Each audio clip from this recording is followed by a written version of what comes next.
Noah Caldwell, a Coast Guard rescue vet, thought he'd finally found quiet in Copperhaven, a cheap boathouse, cold coffee, and the steady breath of his German shepherd, Atlas.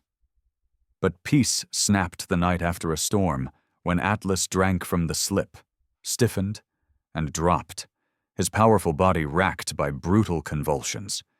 This wasn't bad fish or winter crud. As Noah held him, the dock lights caught something bobbing against the pilings, a bright orange life vest strap with an edge cut clean, not torn by ice. In that heartbeat, the truth hit. This wasn't sickness. It was a warning. The lake he chose to heal him was a trap, and someone faceless had just struck the one thing he loved most to keep a darker secret sunk. Follow Noah and Atlas into the fog. Share, comment, and subscribe to support this journey toward the light.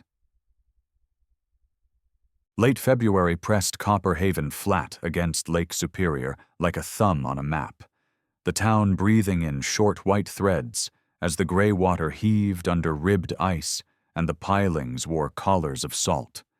Roofs hunched with old snow, the bait flags hung like parchment, and the only lights that dared the fog were dock bulbs, the color of watered whiskey. Into this weather rolled a battered pickup, and the man inside it who had learned to spend words like winter spends daylight. Noah Caldwell, 38, former U.S. Coast Guard rescue swimmer, broad through the shoulders from years of lifting other people's emergencies and lean around the hips the way distance runners are, hair cut short for caps and helmets, dark wheat brown already threaded with silver at the temples as if the lake had signed him, a deliberate day-and-a-half beard roughening a face made for squinting into spray. His blue-gray eyes did the quiet math of wind, angle, range, the practiced audit of someone who knows panic is too expensive to buy twice, and if his jaw set harder than it needed to, that was the hinge inside him that had gone from oiled to iron on a night he could number but would not retell, when negligence put on accident's coat and a superior's neat initial turned a body bag into paperwork. The boathouse he had rented for cash sat at the far end of the pier like a stubborn thought, cedar shiplap warped and silvered, a stovepipe leaning as though listening to the lake, a deck that popped its knuckles whenever a gust laid a cold hand across it. Cheap because it said, "Use at your own risk," and perfect because it offered one door to watch, one water line to read, one stove to keep honest. Atlas dropped from the truck without a rattle of chain or the showboat shake most dogs perform for applause. 5 years old, a sable German shepherd built in clean working lines, deep chest, pillars for 4 legs, paws tight and broad as if the boards trusted him, saddle dark as smoked iron fading to warm tan along legs and cheeks, one ear nicked from some old barbed wire lesson, eyes an old amber steadiness that examined rather than begged. He was not theatrical, wasted no bark, and held the kind of stillness that makes people lower their pretend voices, a partner trained to be used and trusted, not displayed. Noah shut down the engine, and Copperhaven's winter took back the silence. He slid the door, and the boathouse admitted him with a draft and a dusty sigh.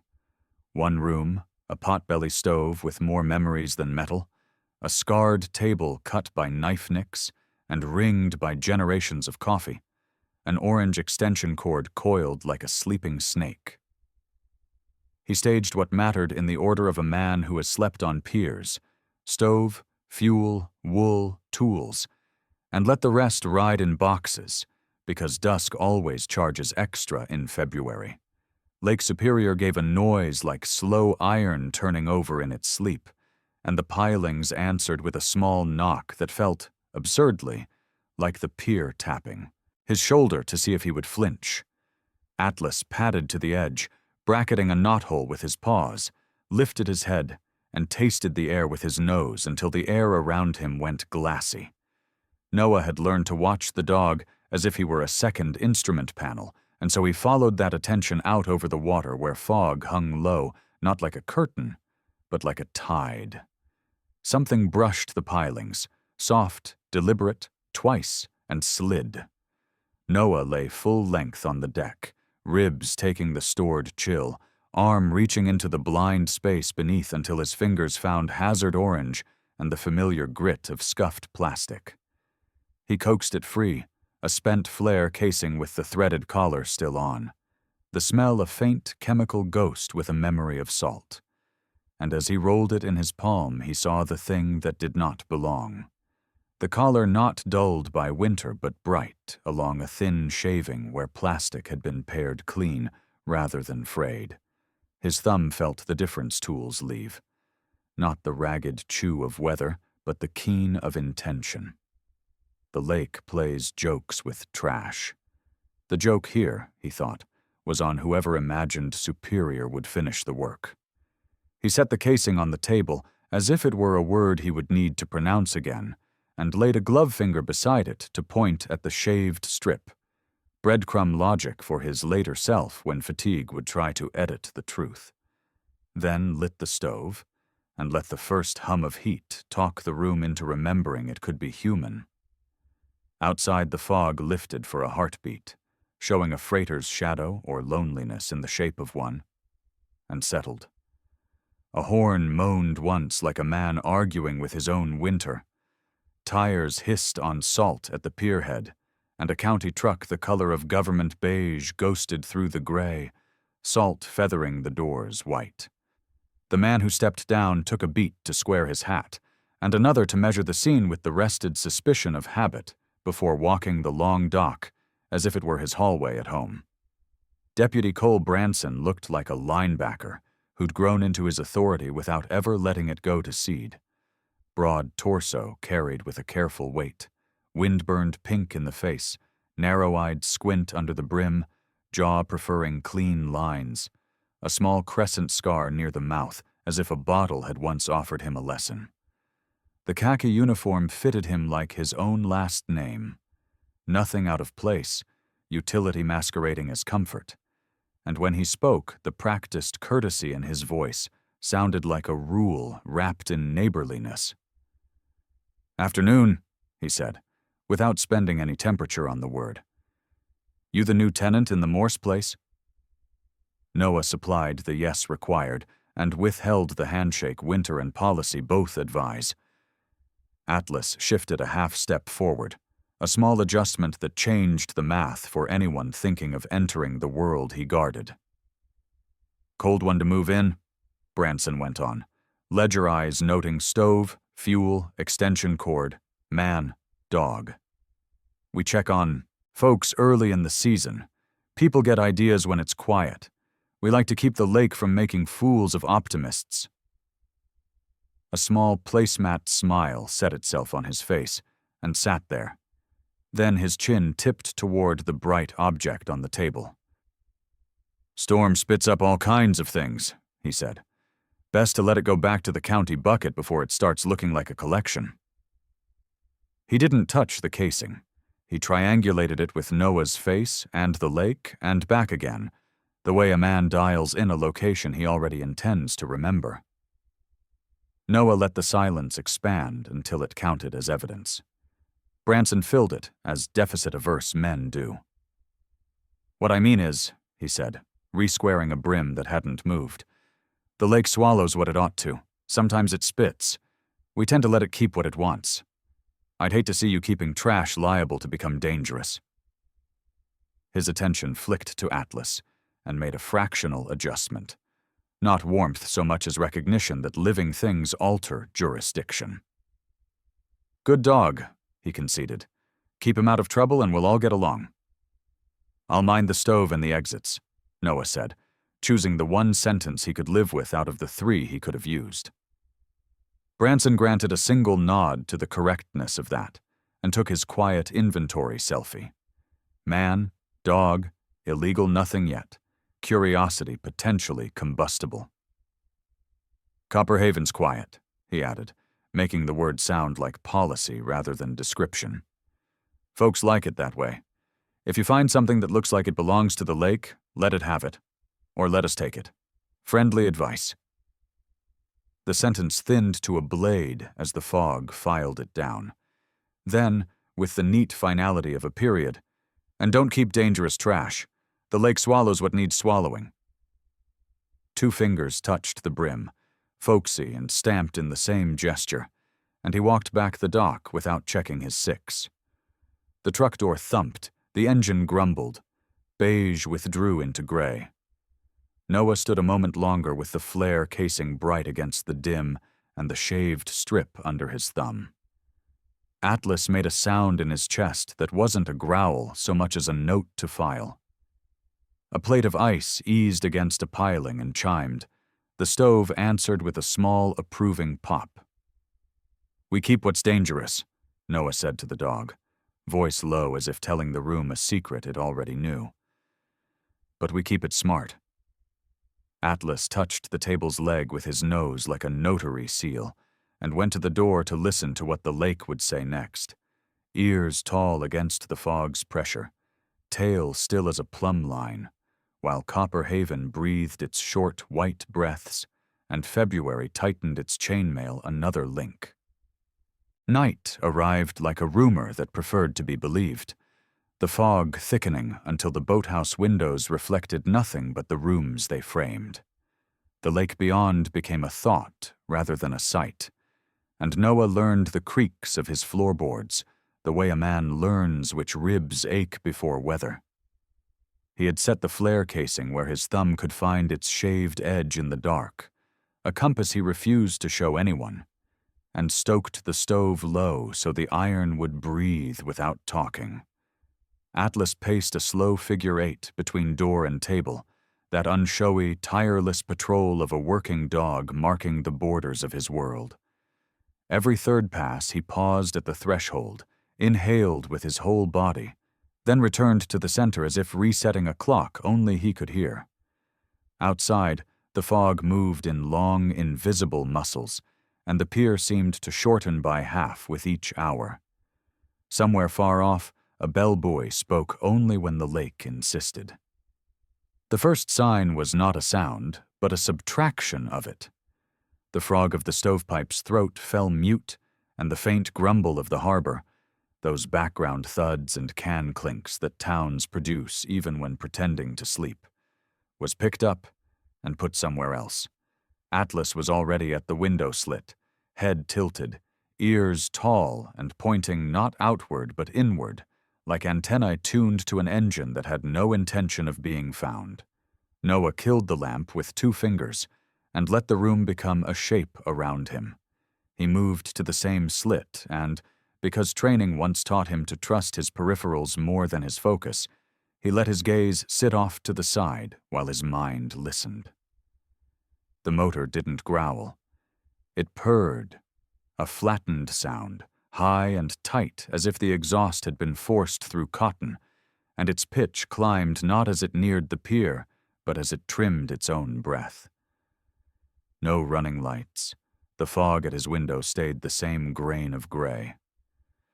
Atlas pressed against his thigh, one forepaw stamping once in a stern little warning, and Noah dropped into a half-crouch without argument, sliding 3 steps away from the glass until the boathouse wall was at his shoulder and the table was at his hand.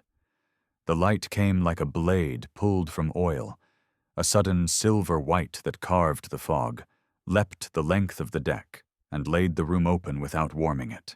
It hit the far wall and threw their silhouettes up like confessions.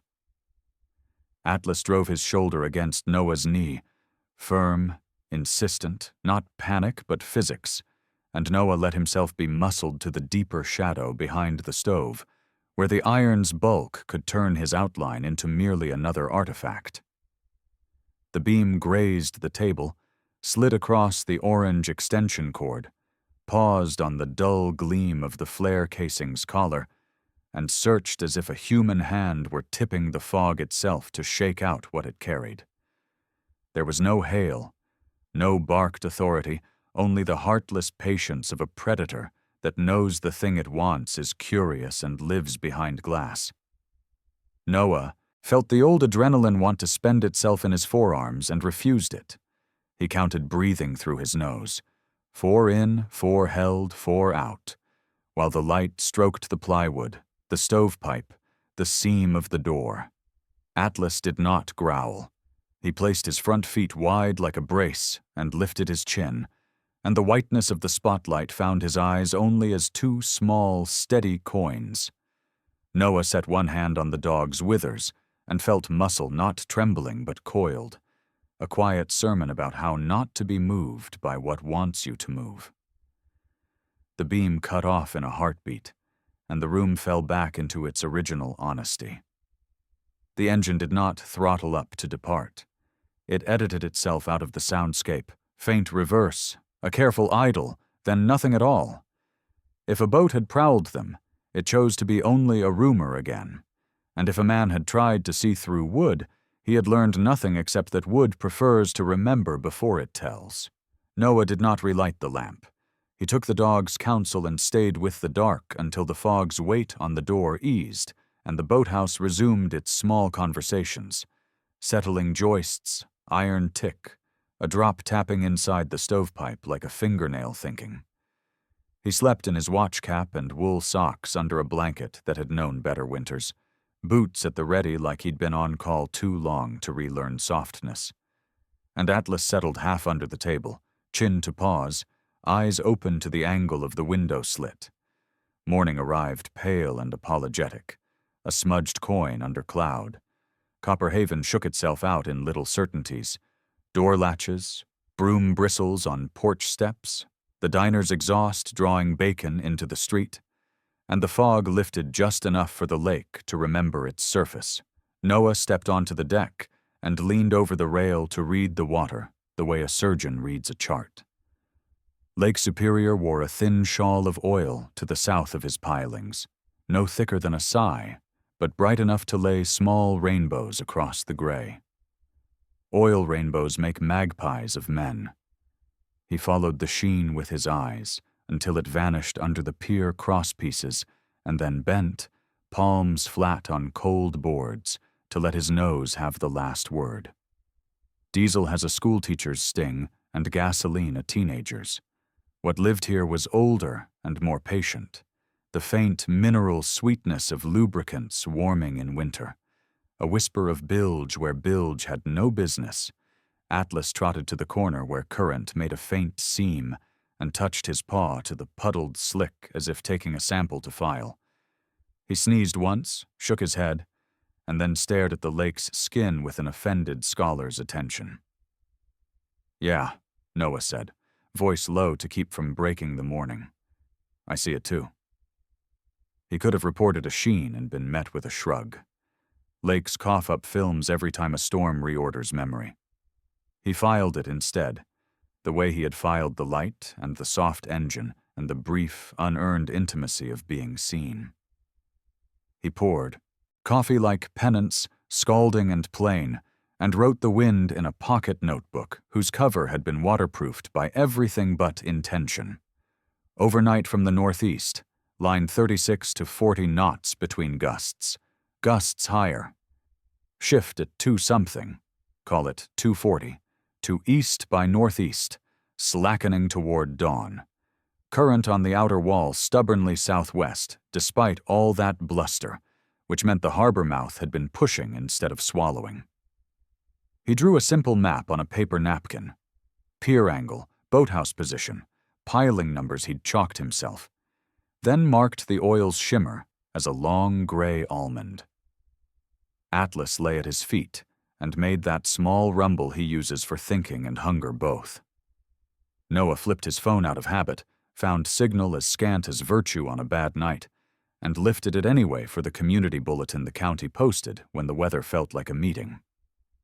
The top item was a notice with cheerful punctuation about ice heaves and snowmobile caution.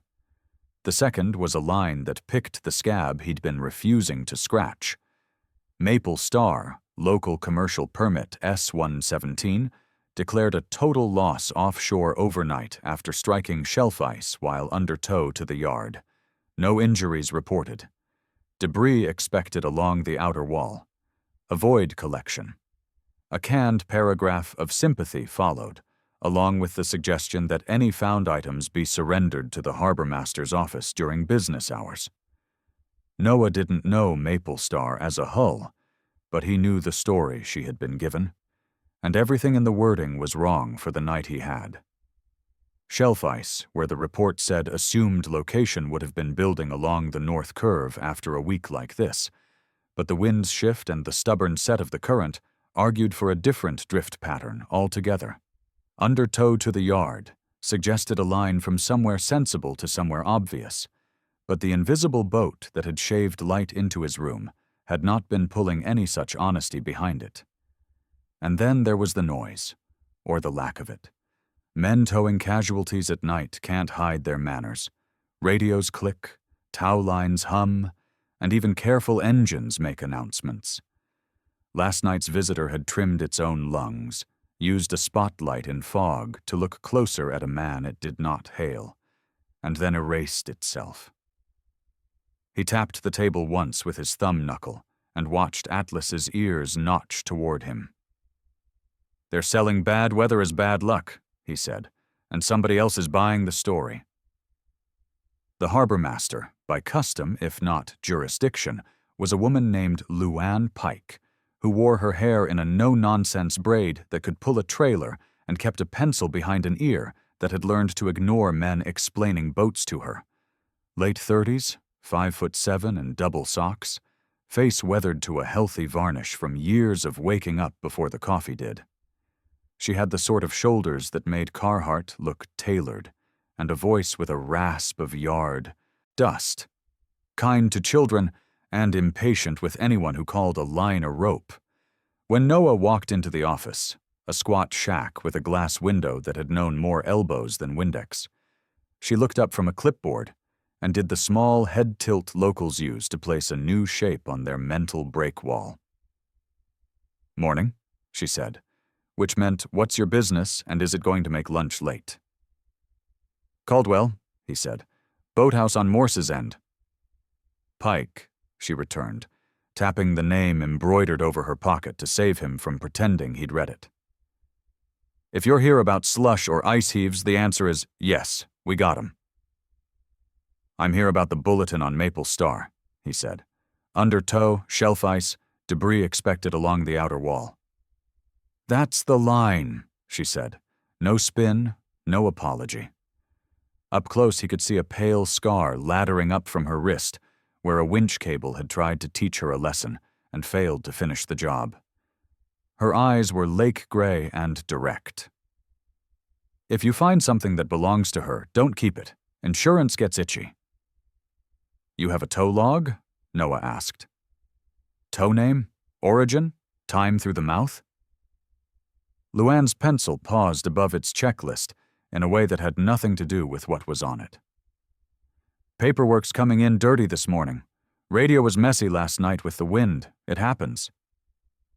Wind was northeast swinging east by northeast, 36 sustained, higher gusts, he said, quiet as a man repeating his own address. Current along the outer wall stayed southwest. If she struck shelf ice where the bulletin implies, your debris would be on County Beach, not my pilings. I've got sheen under Morse's End. Thin but bright. She watched him the way people watch cards they suspect are marked. "You Coast Guard, Caldwell?" "Was." "Then you know we like our paperwork," she said, but the irony in it had no teeth. "Bring what you saw by later, and we'll staple it to the mess. If the mess resolves into something that looks like a fact, someone in a different jacket will come count it for us." She shifted her clipboard to the other hand, interest pried open despite herself. "No lights on the tow?" "No lights on anything that wanted to be seen," he said. "Just a spotlight that didn't bother to attach a voice to itself." She grunted in the key of unwelcome recognition. "We get cowboys. Some of them are even local." Luann pointed with her pencil toward the diner window across the street, where a laminated flyer had been taped at a crooked angle. A reward notice in corporate font, with a salvage company's name too big to be modest, Crane Salvage and Mutual, offering thanks in advance for the community's cooperation. "They'll want neat piles of anything red or orange," she said, "and they want them here. It's cheaper than admitting they lost track of their own." The bell above the office door rang, and a man stamped, "In," forearms like dock cleats poking out of a quilted jacket, beard trimmed to a level that says, "I don't want to scare my grandchildren." Walt Jorgensen, yard mechanic, 55, and built like a short, irritated anvil, a nose broken so long ago it had become a family heirloom. "Luann," he said, "if anybody asks, the fork's fine and the pier jumped under it." He grinned at Noah with a friendly resentment reserved for new faces in old winters, and shifted his attention to Atlas, who sat with his tail laid like a straight ruler, eyes forward, ears at a polite half-mast. "Good-looking shepherd," Walt said, and Atlas accepted the compliment with the minimal dip that means noted citizen. "You Maple Stars boy?" "No," Noah said, "just asking questions about how ice behaves when the wind lies." "Ice don't lie," Walt said, jamming his hands into pockets already full of metal. "People do." He nodded once, as if that settled a bill, and shouldered back out into the cold with the bell complaining after him. Luann's pencil went back to work. "Write it up," she said. "Don't make it poetry. Send it to my email or bring it on paper and I'll make it look like something the county can digest." Noah returned to the boathouse through a morning that had decided to brighten without committing to beauty. He logged his night: unknown vessel, no nav lights, hooded exhaust, spotlight used as search or intimidation, no hail. Sheen present at South Pilings, likely lubricant, not fuel. Bulletin language inconsistent with observed wind current set. He did not write what the hinge inside him wanted to. The part that said the spotlight had looked for the flare casing and briefly found the table that held it. Atlas nosed the notebook as if to sign it, then posted himself at the door, ears reading the wind like script. Noah set the casing on the table again and touched its shaved edge with the back of a knuckle, just enough to remind his skin that facts are the opposite of warmth. "They want the lake to eat the story," he said. "Let's see what the lake spits." The day moved on, not yet choosing to be kind or cruel, and the rainbow at his pilings thinned to memory. The dockside diner wore mourning like a wool cap pulled low, steam on the windows, a grill whispering in bacon, thick mugs clinking in gloved hands. Copper Haven's fishermen lined the counter like beached hulls, faces turned toward the coffee urn as if it were a dependable sun. Noah let the bell complain once and stepped inside. Atlas slid to heel, stowing himself with the tidy geometry of a working dog, shoulder to wall, tail out of traffic, ears at polite half-mast, sable coat a dark smoke against the scuffed linoleum.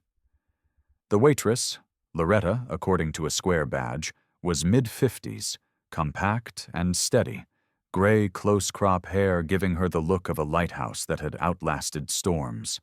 Freckled pale face, forearms made by coffee pots and winters, voice clipped in the Upper Peninsula cadence that can shave ice. "Coffee?" she said, which here was both question and conclusion. She poured when Noah nodded and slid toast across, as if to preempt the lake's appetite. He took a stool near the end, reading the small facts. Voices low because winter taxes breath. A chalkboard menu in a hand that believes in pancake holiness.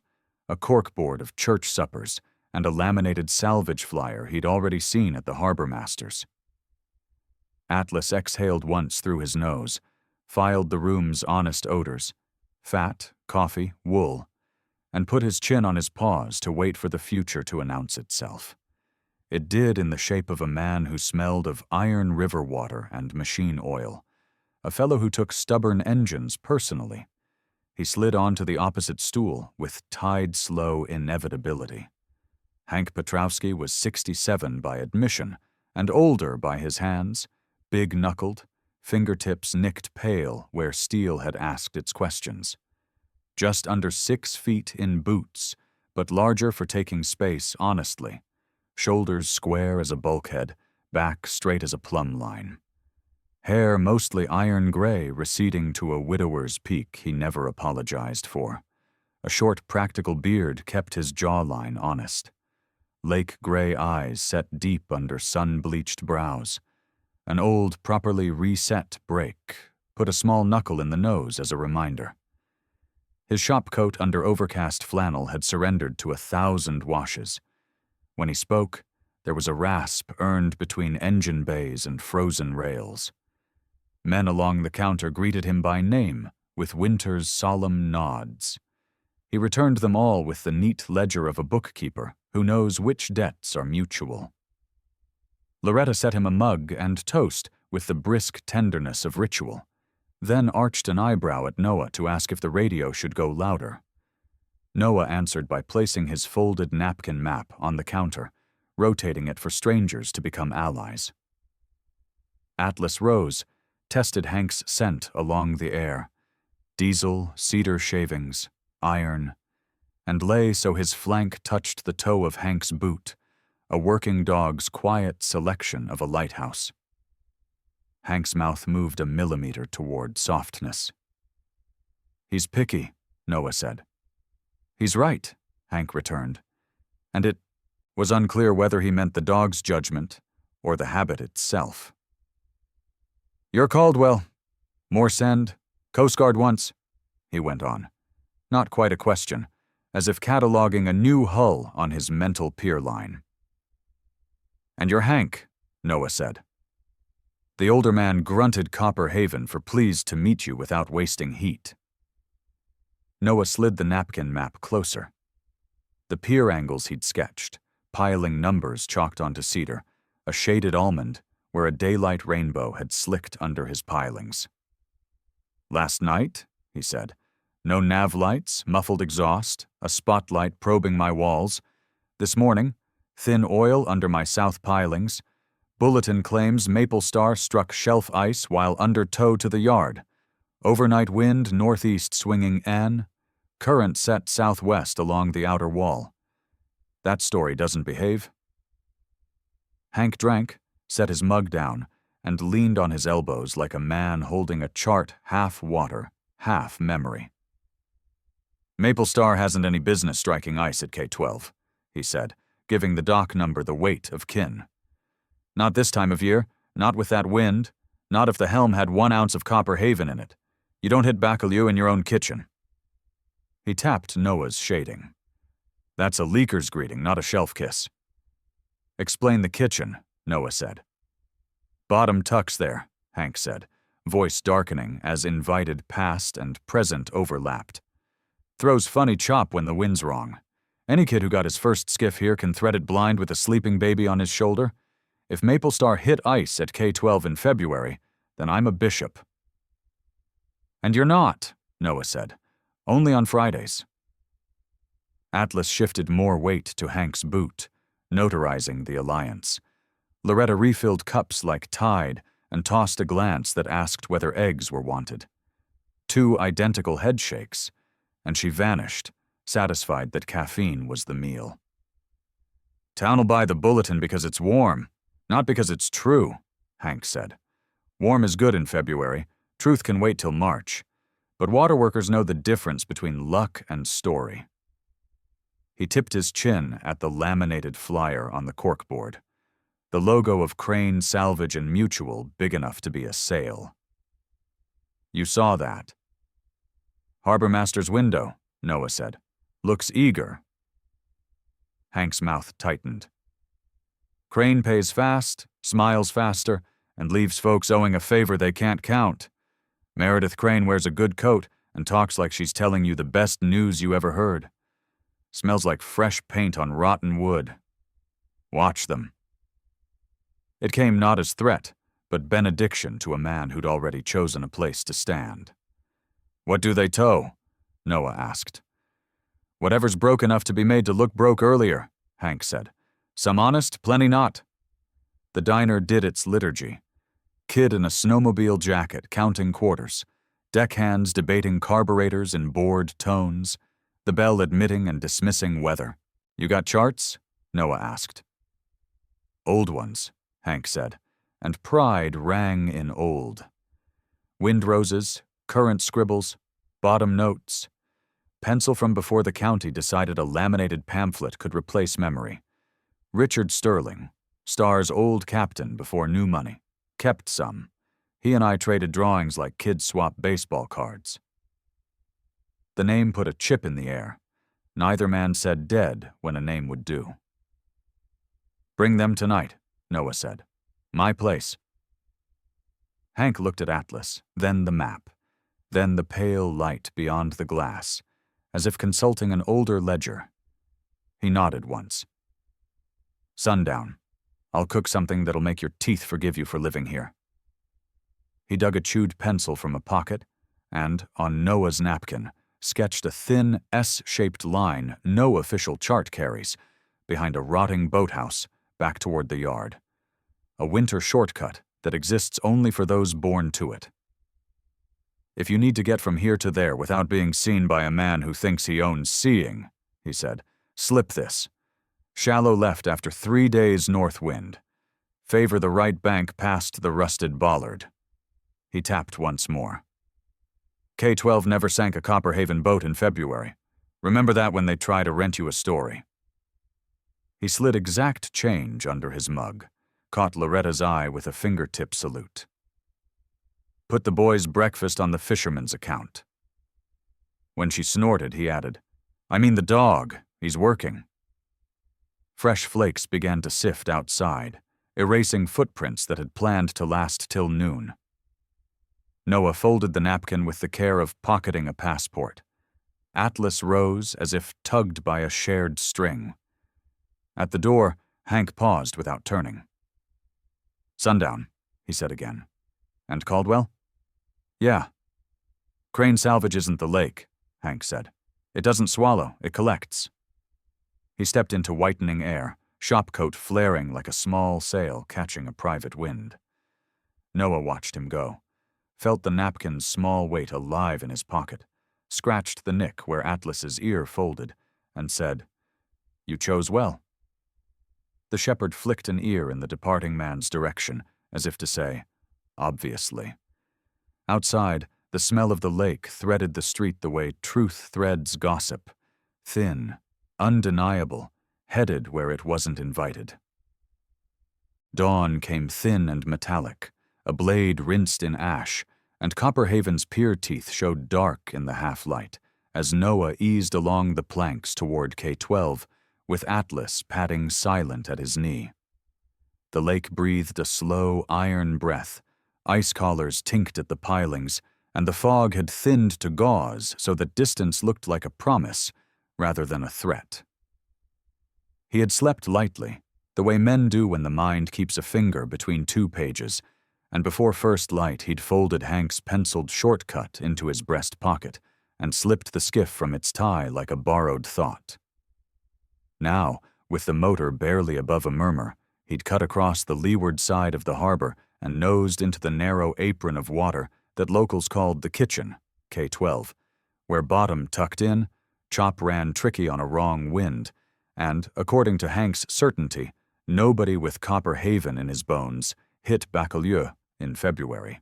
Atlas, 5 years old, and built like purpose given 4 legs, stood at the bow with his weight low and forward, the sable line of his back lifting as he read the air in the way of working dogs, nostrils flaring, mouth shut, pupils drawing a sightline past sense toward intent.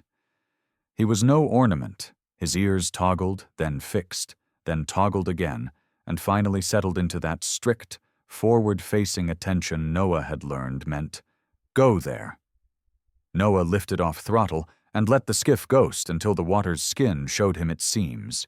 He dropped a gloved hand to trail fingertips and took the temperature of things as much with nerve as with thought. The first cue wasn't sight so much as texture. The faint slick in the film at the surface showed a rainbow when the angle was right, and nothing when it wasn't. The second cue was sound, or an edit of it. The skiff's Chinese whispered differently where a thread of current slipped under another. The third cue came from Atlas, whose right paw edged an inch to port and then stilled, claws barely clicking once on aluminum like a metronome advising caution. "Mark it," Noah said, and let the bow drift so that the dog's nose lined with a particular piling stamped with the white paint stutter of K-12. The numbers were clawed by Winters but legible, and on the downcurrent side, where rope would have spent its life worrying the wood, a blackened smear showed where heat had kissed something that had no business being kissed. Noah set the hook light and quick, and paid out just enough line to hold them off the teeth of the dock, then shrugged out of parka and watch cap, and pulled the shorty underlayer tight against a body that had never forgotten Superior's meanness. He strapped on mask and fins with movements clipped precise, checked the belt light by rote, and made a soft fist so Atlas would hear the message he'd been taught. Stand fast, keep low, watch. The dog's ears went to a soldier's line, and he sank into a down, tail along the deck like a rule. Noah slid over the side, and the water took him the way Superior takes everyone. Personally. It was not a shock because he did not let it be, but the cold reached hard and clean through suit and into bone, with the territorial certainty of a landlord. He exhaled once to let his chest remember shrinking, and then flattened into the column, one hand along the piling, the other ready to fend off the skiff's shadow if wind shifted. Visibility lived in the hand-to-arm range, a tee of silt and the minute sawdust of a working harbor. So he worked by touch first, halting and patient as a safecracker. The dock face was rough and honest, and the growth along the waterline said the winter had not been easy on anything that pretended to be permanent. He found the line at the depth. His mind told him a boat like Maple Star would stand if it had been tied on a forespring and left mated to tide. Not rope, polyblend, thick, the modern compromise between cost and strength. And when his glove closed, it read like rope that had been made to fail. Not frayed, not ragged, not chewed by chafe in a storm, but smooth along an edge that tried to be round and failed. A crescent of once melt that had cooled into a glossy curve. He drew the cut to the lens of his mask and brought the light in close. Microbubbles clung to the plastic where it had fused and reset, and the strands inside the weave were welded at their tips like the ends of hair singed over a candle. Hot cut, he told the part of his head that took notes, and not yesterday either. This had been done in relative calm, where someone could hold line and edge together and feed them into heat with the neat impatience of a man on overtime. He slid his hand along until he found the tag end, a stubby 12 inches left clean, squared by the same heat, then lifted a coil into his palm to read the memory of its lay. Rope tells you stories when you touch it enough times. The twist that remembers a cleat, the grit that remembers the bottom, the flat where a knot carried a load. And this one said it had lived here long enough to marry the piling, and then been divorced in an instant by a tool that made an alibi out of neatness. He traced the scorch along the dock face. There, a little crescent on wood above the waterline, black gone to brown where melted poly had kissed cedar, and there, a smear in the grain where a heated blade had been rested, a beat. He tasted the water, the old habit, and let the faint, acrid ghost of burned plastic confirm what the glove had already sworn. He rose slow, not to spook the air out of his lungs, and came up beside the skiff with a hiss that sounded like a man deciding. Atlas's head appeared first, amber eyes bead-bright, ears tall. The dog did not whine, but the minute lift of his forequarters told Noah he'd been counting seconds. "Good," Noah said, palm to the dog's skull in a quick, grounding press. "We've got it." He hauled in, sluicing water from mask and shoulders, and rolled to his knees with the quickness of someone who knows how cold steals from fingers first. He stripped the glove from his right hand and ran bare thumb across the cut, then held that thumb up to the light. Shiny residue on skin. No fibers. He bit the inside of his cheek and thought of the flare casing waiting back at the boathouse with its neat, shaved collar.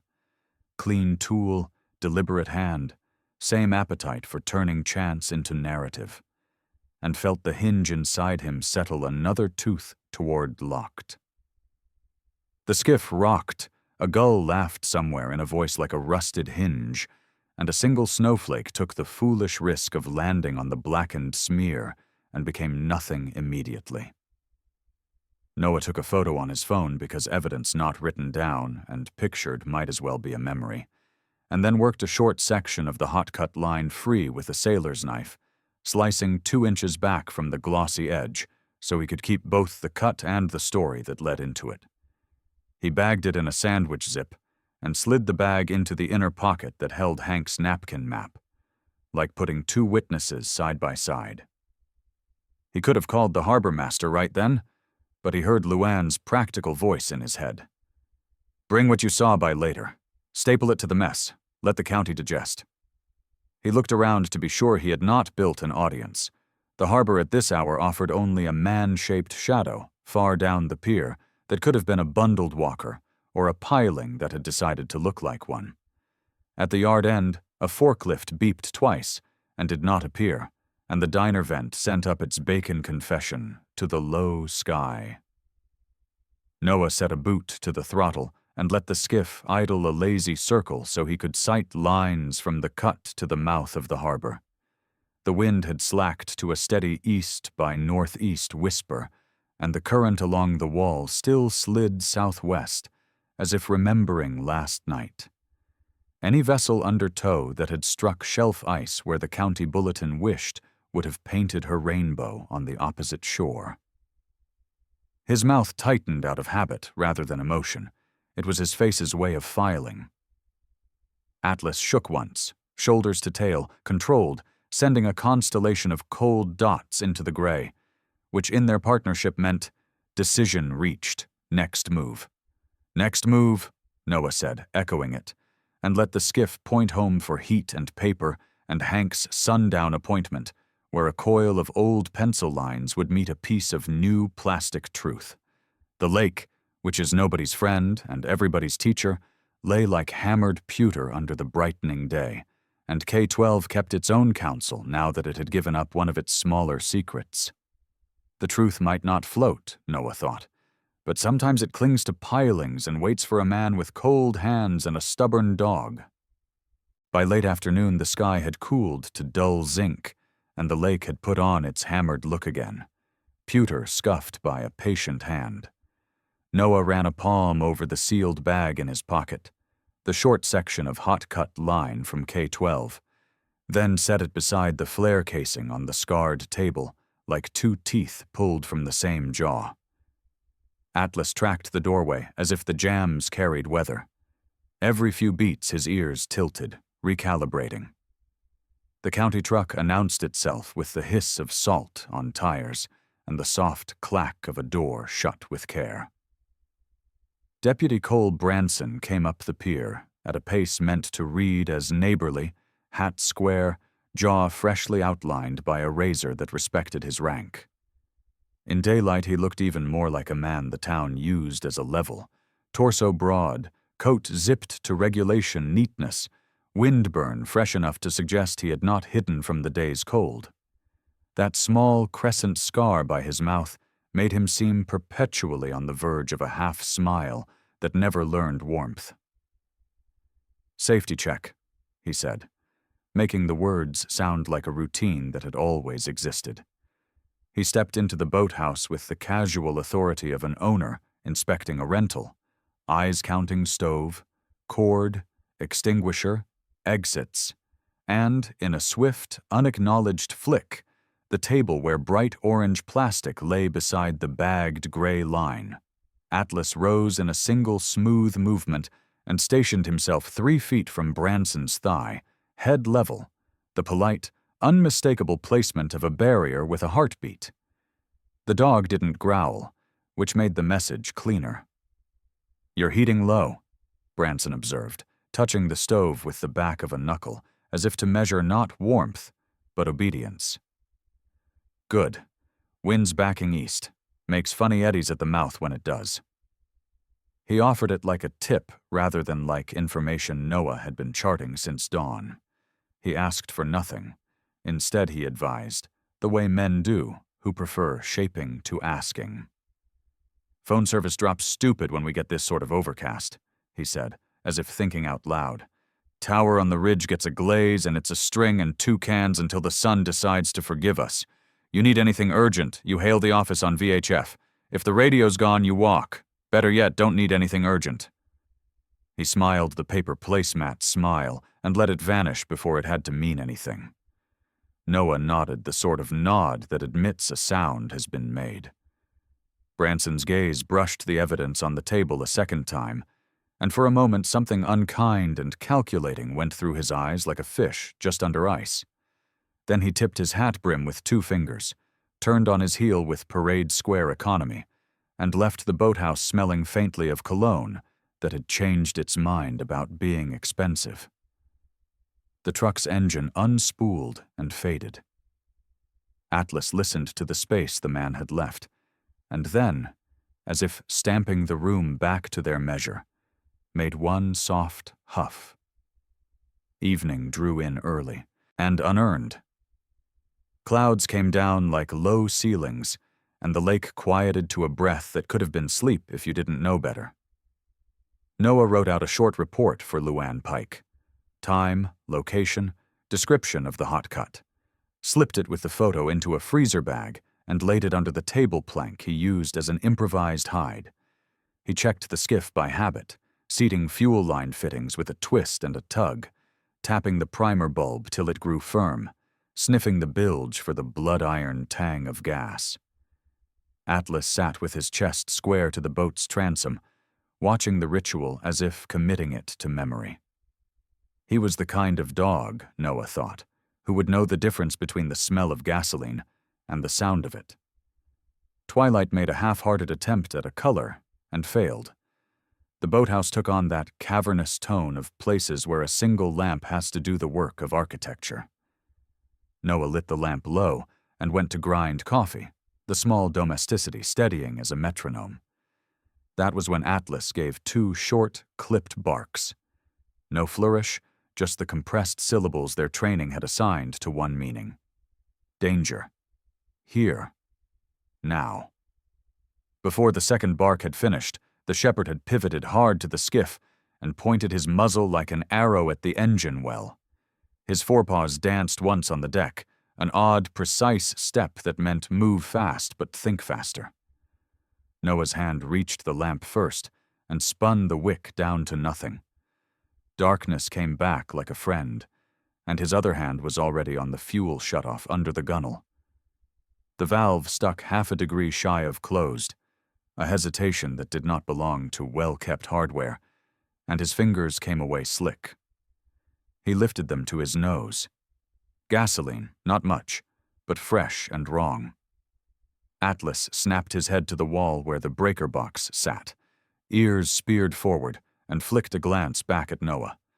The man understood the message like a shared language and palmed the main switch down. The boathouse changed key. Every hum died, even the one you don't know you're hearing until it leaves, and the room's only sound was the lake testing the pilings. Noah eased to the transom with his headlamp still dark in his fist. He pulled the cowling with the cautious speed of a man disarming a holiday.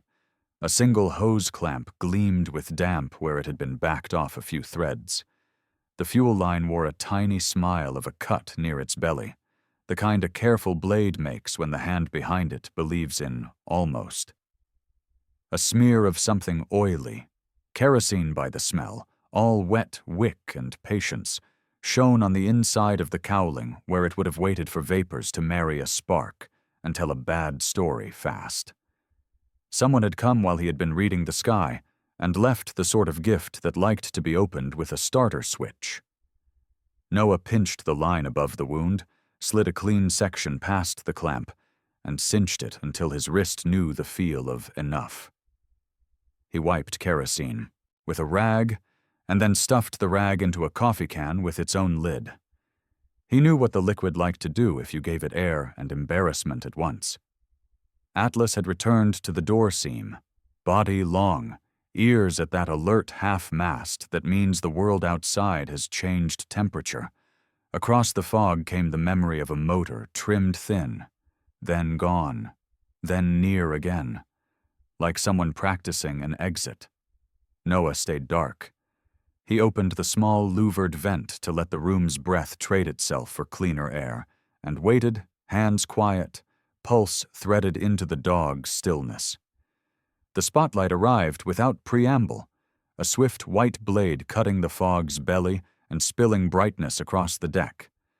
It raked the doorway and spread along the floorboards, halted, and then lifted like a predator tasting the air. Noah and Atlas had rehearsed this posture in other lives, man behind the stove's mass, dog wedged low between table and bulkhead to keep his silhouette a rumor. The light stuttered as whoever held it adjusted stance on a wet deck. Then it searched the skiff with a particular hunger, lingering at the place where the cowling would have waited to tell the wrong kind of truth. It moved on, slow as a finger on a page. No voice, no hail, just the steady assertion of a presence that believed seeing was a kind of ownership. The beam blinked away, and the darkness broke into smaller, friendlier pieces again. The motor sound receded in that same careful, hooded way, like a man buttoning up a lie. Noah brought the breakers up one by one, lamp last, then cracked the door to let the world's clean cold in. He held his phone up and watched no service sit where bars should be. Branson's prediction was suddenly less neighborly and more like someone staking an alibi to the weather. The VHF hissed and chewed on its own static. He got 6 seconds of a weather robot and then nothing, like a throat clearing and quitting. "They want the lake quiet and me quieter," he said. Not loudly, because there was someone out there who preferred sound to be bait. Atlas settled by the table with his head toward the door, eyes half-lidded in that trick sleeping that allows the body to rest while the boarder keeps watch. Noah checked the skiff once more, set a second manual shutoff on the fuel line for good measure, and tied the boat with a bowline he could loose blind. He slid the phone into a tin bread box, not because it made sense, but because superstition sometimes buys a minute when reason has spent its last. Then he put the evidence back in its place, the hot-cut line, the shaved flare collar, and looked at them the way a man looks at tools he intends to use.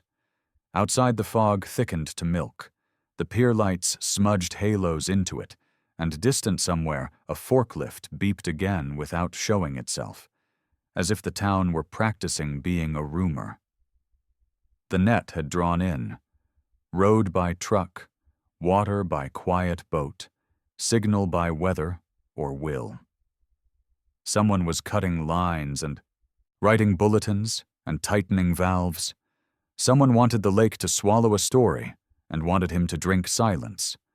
Noah banked the stove and sat with his back to the plank wall, Atlas's warmth at his knee, and let his breath slow until he could hear the pilings count seconds. Tomorrow he would bring Luann the bag, and at sundown Hank would come with maps that remembered before pamphlets were invented. For tonight the work was simpler. Keep the air clean, keep the spark out, and keep being the man a dog believes you are. By sundown, the cold had the color of iron filings, and the harbor lights wore halos like tired saints. Noah set the bagged length of hot-cut line beside the shaved flare casing on the table, and waited for the knock he'd been hearing in his head since morning. When it came, it was 2 soft raps and the scrape of a boot toe against old cedar. Hank Petrowski filled the doorway with the smell of rope and diesel and winter. He had added a wool cap the color of wet slate, and under his arm he carried a rolled tube of yellowed charts held with a leather strap rubbed smooth by years of hands. Atlas rose without flourish, touched his nose to Hank's knee as if stamping the man into the ledger of allies, then returned to his station by the door. Brought the old bones, Hank said, laying the charts down where lamplight could make them talk. He unrolled a map that had once been white and was now the parchment shade of experience, corners dog-eared, margins scribbled with pencil wind roses and bottom notes. The handwriting was the compact print of a patient mechanic, each letter squared, each arrow certain. Before the war, they dragged ore out of the hills to a loading yard east of here, Hank said, tapping a long, faint channel with a blunt fingertip. Company cut a skinny ditch through the marsh so barges could tuck in when the lake had teeth. Ran to a pocket bay nobody bothers with anymore. Hurricanes of paperwork later when the mines died, county charts let the ditch vanish. Floods moved trees, cattails took the rest. On new maps, the marsh is just marsh. He turned a quarter-sheet overlay that was translucent and fragile as onion skin. But water remembers its habits. When the wind leans right and the marsh breathes out, there's still a seam. Thin water, slow, will take a flat bottom if you know where to press. He slid a second chart across. A penciled plan of the old ore yard. Timber sheds. A crane rail sketched as two parallel scars. Notes about pilings driven too deep for the money spent in a long-ago hand. If you were running something you didn't want seen, say, towing hurt boats that ought to look hurt later, you'd hide the toys where no one writes invoices. I don't like saying it, but Crane Salvage thinks like accountants. Accountants love other people's forgotten infrastructure. Noah traced the line with a knuckle. Winds east tonight. Enough? Just, Hank said. You'll smell iron when you're close. Marsh keeps it like a secret. He looked up, and in the lamplight his lake-gray eyes had the sober shine of a man putting his name to a statement. You want to go now? We go now. The kind of folk who sabotage fuel lines prefer neighbors asleep. The skiff lay cold at the dock, like a tool set out for morning. Noah and Hank worked in silence born of understanding. Battery check, plug spares, hand pump, a thermos tied off. The VHF clipped to Hank's chest even if the night might turn it into a paperweight. Hank moved with that economy of motion that belongs to men who stopped wasting gestures decades ago. He wore a denim jacket under oil-dark Carhartt, cuffs frayed to soft ropes, and his hands, bare to the knuckles, were a map of other winters. Atlas took the bow, low and forward, ears toggling once as if accepting the job. At 5 years his chest was deep without heaviness, his coat laying smooth and dark along the saddle, a working dog's calm wrapped around a spring. They eased away with the motor talking low and responsible. The harbor mouth passed to port a shade darker than the sky, and the skull-colored moon slipped behind ragged cloud like a thought you try to recall later. Hank steered by habit more than bearing, reading the small, unadvertised truths, where ripples canceled, where ice collars knocked in a different key.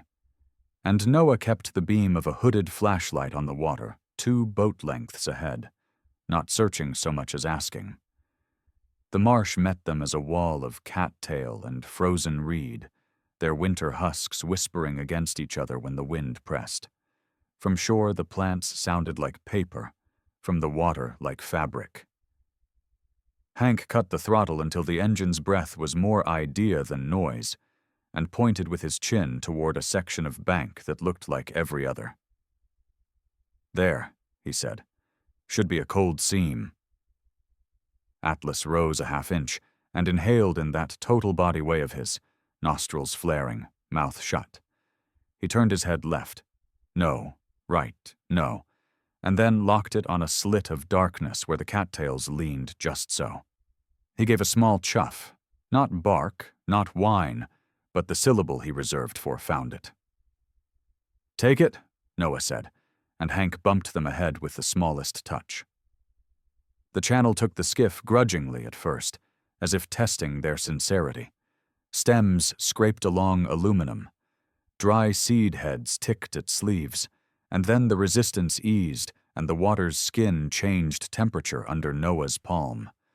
colder, metallic, as if something old had been storing winter and chose this moment to share. Atlas lifted his chin higher and closed his eyes for 2 beats, a priest listening for the hum beneath the choir. "Smell it?" Hank asked quietly. "Iron," Noah said, and tasted the word. They slipped deeper, swamp breath giving way to a stillness thick as wool. The night here had no distant forklift, no diner vent, only the soft patience of saturated wood and the thin whir of a thing turning somewhere it thought it could not be heard. A bend offered them choices, black to the left, blacker to the right.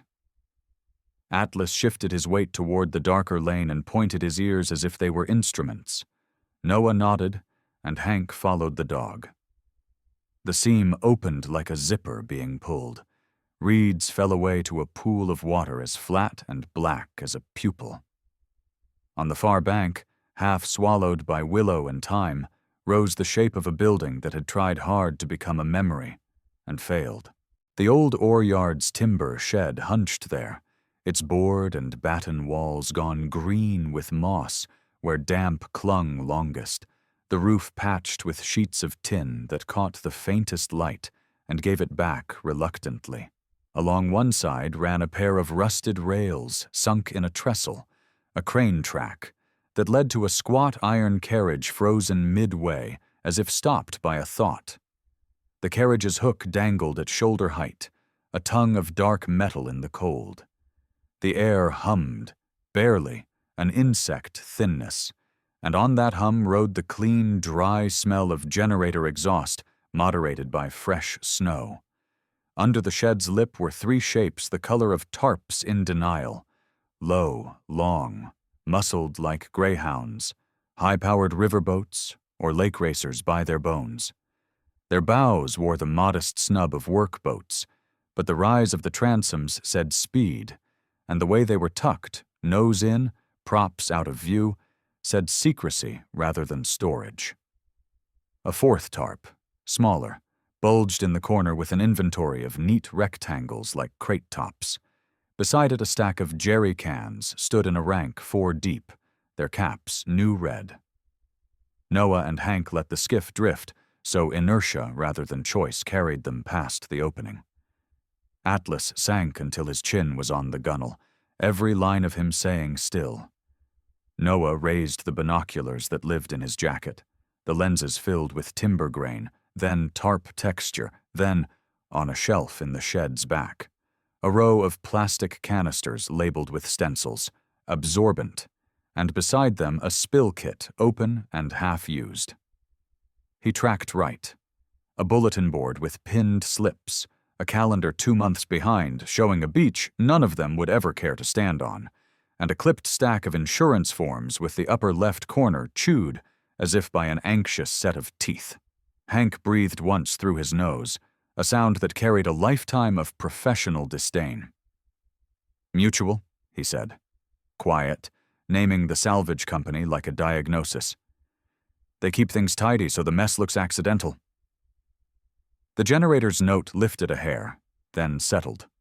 A door inside the shed thumped once as if a draft had remembered it. No men moved. The place had that Monday morning half-done feel, the heat of a hand recently lifted. Noah lowered the glasses, his jaw setting in that small, administrative way his face had adopted since the cut line at K-12. 1 witness is oddity, 2 a pattern. The iron smell in the air braided with the kerosene memory from the boathouse and the shaved collar of the flare casing until the story began to obey its own gravity. Hank turned the wheel with 2 fingers and let them back out the way they'd come, stern first, then quartering. No wake, no apology. Atlas kept his nose towards the shed until the reeds took the view, then shook once, shoulders to tail quiet, shedding the place from his coat like rain. "You see the crane track?" Hank asked, voice careful, as if the dark might carry statements to ears that rented shadows. "Old," Carriage could lift a small diesel out of a hull without anybody on Main Street knowing. Nice way to make a boat speak the wrong history. And fast boats to shepherd the story where it needs to be seen, Noah said. The last stretch through Cattail felt longer, not because the distance had changed, but because their minds had shifted weight. When the marsh released them, the harbor's ordinary noises, forklift beep, gull complaint, a truck backfiring far off, sounded innocent in a way that made innocence suspect. Hank cut the motor by the boathouse, and they let momentum kiss them to the dock. "We log it," he said. "We don't yell it. Let Luann staple this to that mess you brought her. If we shout now, they'll sweep the chessboard and say it was crumbs." Noah nodded. Atlas placed one paw on the dock, then the next, and only then breathed like a dog again. The old ore channel behind them closed its green mouth and went back to pretending it was never there. The night kept its hum. The hive was warm. Snow came thin as ash, each flake a hesitant confession falling through the harbor lights. By midnight the marsh had switched off its whispers, and the old oar shed hunched in the cattails like a secret sworn decades ago. Noah and Hank ghosted the skiff into the pool with the patience of men who had learned that noise is a currency best saved. The motor died 2 boat lengths out, and momentum carried them to a kiss of rubber on rotting timber. Atlas flowed to the bow, a dark seam of muscle and attention, and settled into a crouch so low his ribs barely pressed the gunwale. His breath shortened to quiet accounting, nostrils opening and closing like valves that measured more than air. Hank wore a knit cap pulled to the ridge of his brow and fingerless gloves that left old scars pale as chalk. His mouth was a straight carpenter's pencil behind a practical beard, and the set of his shoulders said he had left younger speeds behind, but not younger nerve. A thin thread of generator hum stitched the dark from somewhere inside, and the air had the dry metallic flavor Noah now associated with this pocket. The iron, the willow bark, the cleaned-up smell of problems made tidy for auditors. A side door had sagged out of square long ago and been persuaded back with a hasp and a new padlock. The padlock wore a cheap, shiny confidence that offended Hank on principle. He produced from his pocket a flat, battered case that once held feeler gauges and now held other modest opinions. He picked, not with speed, but with the patience of a man tuning a carburetor by ear, and the lock confessed in under a minute. Inside, cold held the room by the shoulder. The generator lived behind a plywood partition and gave only the thinnest heat and a steady mosquito whine. The shed's floor was a map of oil ghosts and sawdust. Recent boot tracks crossed older, wandering ones and did not bother to disguise themselves. Atlas slipped under a long workbench and went still as timber, chin on paws, eyes up. Twice he made the smallest huff, the sound that means step softer, and both men's feet remembered their youth. Noah's headlamp stayed shaded, the beam shaped to a narrow crescent, allowed to taste corners rather than flood them. He let the light find a pegboard, a wall calendar from 2 months ago with a beach no one here could afford, a corkboard pinned with shipping forms bearing neat boxes and illegible signatures. He slid the beam higher, and the wall gave up a detail that made his mouth flatten. A row of clipped photographs under a careless heading. Insurance confirmations. But the faces were printed twice, once in sympathy, and once later in a different place, different clothes, different light. The first set looked like memorials, a deckhand in a knit cap, a pilot with a jaw like a keel, a woman in a marina windbreaker, dates of loss underneath, small paid-in-full stickers slapped at angles. The second set, pinned across from the first like a private joke, showed the same people at other piers in other towns, the deckhand grinning behind a stack of crab pots with a new patch on his coat, the pilot carrying a toolbox under a name he had not been born with, the woman pouring coffee at a bait shop with the salvaged boat's name ghosted on a buoy behind her. Each second photo bore a grease pencil mark in the corner, initials and a code. Hank's breath made a single blunt syllable in the dark, equal parts anger and vindication. "Ghost wages," he said.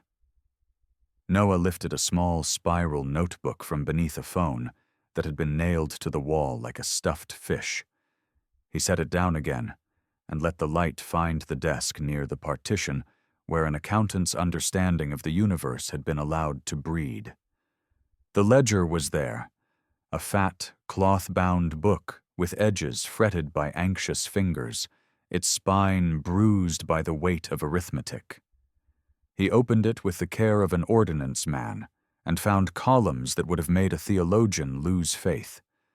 A page of symbols for holes, triangles and squares and L-shapes tagged with painters' tape names, matched to dates, to coordinates written with a precision that had nothing to do with romance, to line items that read mutual disbursal and community fund float and settlement transfer. Each line matched a coded sum to a check number and a signature that had practiced being generous. Meredith Crane, the R in Crane, a looping flourish that swung wide as if to embrace the town in a single kind arm. Beside the ledger sat a red folder with the salvage company's letterhead clean as a shirt collar. Inside lay agreements stripped to first principles, clauses that allowed expedited containment in the event of environmental or safety concerns, a tidy euphemism for the staged neatness of a scientifically sunk boat. Hank pointed at the codes with a mechanic's finger. "That," he said softly, "is the ore ditch. See the repeat? They shuttle through here to clean up and stage, then push the story where they need it." Noah's lamp brushed the fringe of a bulletin board tacked with hand-drawn windroses that had been photocopied onto office paper. In the margins of one, a quick hand had penciled, "If ENA for 30 and Wallset SW use K-12 narrative, drift cells." Another note, "Obituary drafts, language approved, live saved by debt relief." The last phrase hung in the air like a cruel hymn. Footsteps creaked overhead, slow and careful, wood speaking to wait. Atlas did not bark. His whole head pivoted and his ears stood taller, then flattened a degree like he was preparing his own silhouette against a darker background. The dog's huff came again, shorter, and Noah's body moved obediently into tighter shadow. A rectangle of light passed briefly across a gap in the loft boards, as if someone above had angled a phone for a text and then pocketed regret. A cough sounded, a man's, soft and wet at the end, the way winter gives coughs. Noah and Hank held their breath a count of 20 while the ceiling cooled itself back into silence. Hank moved to a steel cabinet and found inside what looked like the nervous system of the operation. Clipboards with carbon sheets, envelopes of fuel receipts, and a thick sheaf labeled Community Fund Participants. The list did not tilt toward the poor or rich exclusively. It was a small town index. Bait shops that owed back rent, a charter captain whose engine had been a month from seizing, a motel that had survived on hockey teams and summerers, but not taxes. Next to each name was a percentage and a note in Meredith's tidy hand. Restructure via loss acceptable, relocation preferred, sentiment management required. "She thinks she's doing triage," Hank whispered, and even whispering sounded loud in a room that had convinced itself it was right. "She's cutting off legs to stop a fever." The photographs on the opposite wall collected the moral remainder. Men and women who had become deceased to insurance, while their hands still found work and their lungs still found air. Their faces were thin but alive, the look of people who had traded one set of predators for another and called it salvation. Noah flipped back through ledger months until he found a symbol he recognized from a harbor master log clipped to Luann's corkboard 2 weeks prior. Maple Star's neat triangle. The entries were mechanical, beautiful in their cruelty. Tow-booked, containment staged, mutual dispersal initiated, community credits honored, obituary submitted. In the margin a fine blue note, Branson liaison satisfied. He took the red folder, the carbon copies, and the ledger photos fast.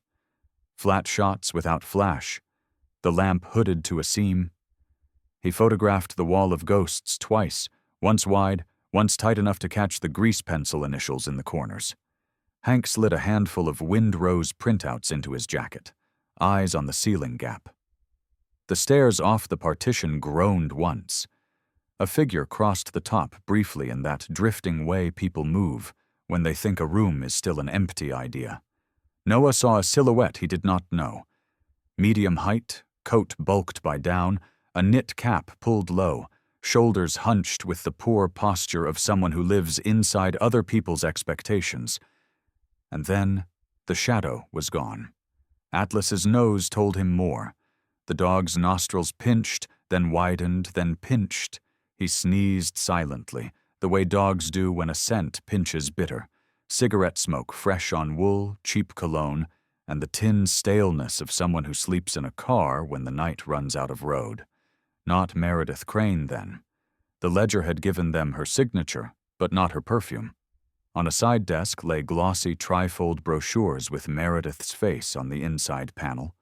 Early 40s, tall, dark hair cut sharp to the jaw, skin winter pale but well-kept, eyes blue and earnest the way successful fundraisers practice in a mirror. Her smile was not unkind, but it was the smile of a person who had never waited for a loan decision on a Friday afternoon. The brochure copy sang about mutual prosperity and benevolent restructuring and promised a community that never has to say goodbye to its own, a sentence that rang cruel and hollow under pictures of people who had been ceremonially erased on paper so they might eat in person elsewhere. The generator hiccuped. The lights ticked once in their tubes and steadied.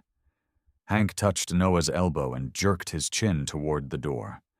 They reversed their entrance like men washing footprints out of their own path as they made them. Atlas wriggled backwards from under the bench and flowed low behind their knees, his tail a dark line on the boards. Outside, snow had fattened to the kind that records intentions. They placed their boots in their old prints and let the skiff's weight carry them off the pilings without any exaggeration of speed that would draw the Reed's opinion. Once in the seam, Hank breathed again. "You got it?" he asked. "Paper and ghosts," Noah said quietly, and patted the inside pocket where his phone held the ledger's bones. The cattails received them, then endorsed them back to the harbor without comment. On the way out, a fox watched from the shore, red fur smudged to rust in the bad light, its tail curled around its feet like an old password. It blinked once, decided men and their machines were not supper, and vanished into snow. When the boathouse took them in again, the evidence went to its plank hollow, and the men went to the stove. Atlas lay where floor met wall and let his breathing lengthen from mission to sleep. The model had assembled itself. Boats eased into debt and then lowered into narrative, signatures that looked like charity, a town held together by erasures. Storms you can plan for, Noah thought, but storms with names on letterhead have a way of arriving polite. Tomorrow had work in it. Luann, copies, and a call bigger than Copperhaven. The air in the room felt brighter for a moment, and then the lamp remembered winter and turned the color of patience again. The night settled heavy and close, a wet blanket of fog that made the docklights smear into tired halos. Inside the boathouse, Noah laid out the new order of things. Ledger photos cached on 2 drives taped beneath separate floorboards, the bagged hot-cut line and shaved flare collar nested inside a coffee can, the VHF clipped high by the rafters like a last resort bell. Hank arrived with a short nod and an armload of cents, a coil of paracord, 2 pry bars, and a roll of gaffer tape that could argue with gravity. The old fisherman's silhouette was all blunt utility. Denim jacket under beat Carhartt, knit cap pulled low, shoulders squared by the knowledge that standing straight is sometimes the only weapon left. Atlas ghosted room to room without click or fuss, checking the seams the way a ship's dog checks the angle of a roll, then returned to Noah's knee and placed the weight of his chest against it, his quiet vote to hold fast. They shifted furniture into a barricade that would fail slowly rather than all at once. The oak table slanted across the front door with its legs braced. The stove's iron bulk moved 4 inches to leave a narrow fighting lane. The skiff's painter rerun through a second cleat to keep surprises from drifting away. Windows went to slits. Storm shutters latched but not locked, so wood could move without announcing it. Hank taped a flashlight under the sill facing the deck, its beam knifed to a thin warning with cardboard. If someone crouched, the beam would paint a shin. Noah looped tripline waist-low 2 steps in from the side door, not to break an ankle but to take balance away. Beside it, on the floor, he set a heavy cast-iron pan, not as a weapon but as an alarm. The kind of clatter adrenaline can hear even when ears are lying. The first test of the night arrived not as a shout, but as a vibration through the planks, the particular base of a hull settling its weight where it wants to pretend it never was. Atlas's ears carved skyward. He gave 1 breath and let it hang, a single syllable of warning. Noah killed the lamp, and the room remembered its true shape. Footsteps spread across the dock with the confidence of men who consider wood their ally. Outside, a voice with a bureaucrat's calm carried through fog. "Caldwell, Petrowski, this is Deputy Branson. We're here to make this safe. Come on out, hands high. Talk ends the way trouble doesn't."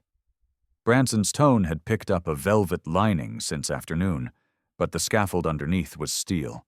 Projection of care, demand for compliance, the promise of warmth if you'd just step into the cold. Hank leaned close enough for their shoulders to touch. "Stall," he breathed, the word dry as a match. Noah eased to the door crack. "Copy," he called, tone steady, voice pitched to Carrie. "Radio's spotty. We're safe inside. Come morning, we'll bring papers to the barracks." Fog ate the lie a little. Branson let a beat pass, the way hunters often let deer consider the salt. "No need for a trip," he said. "You got all the help you need right here. Step onto the deck and we'll sort it like neighbors."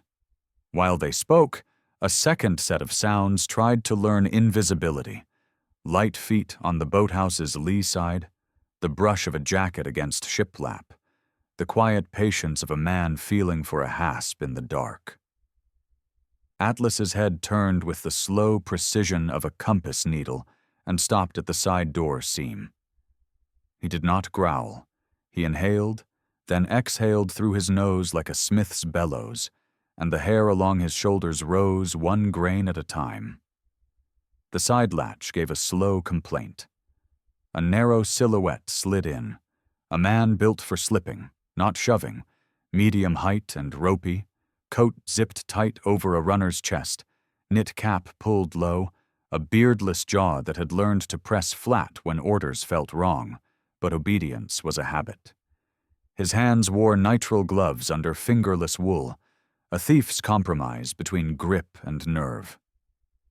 The man's face held a handsome arithmetic, ruined by a lack of sleep and a week of bad coffee. His eyes were pale in the way ice can be pale, and there was a permanent squint at their corners as if light annoyed him more than truth did. He stepped, the tripline caught, the cast-iron pan leapt to tell the room what the door hadn't, and the intruder pitched forward to catch himself. Atlas moved like a sprung blueprint.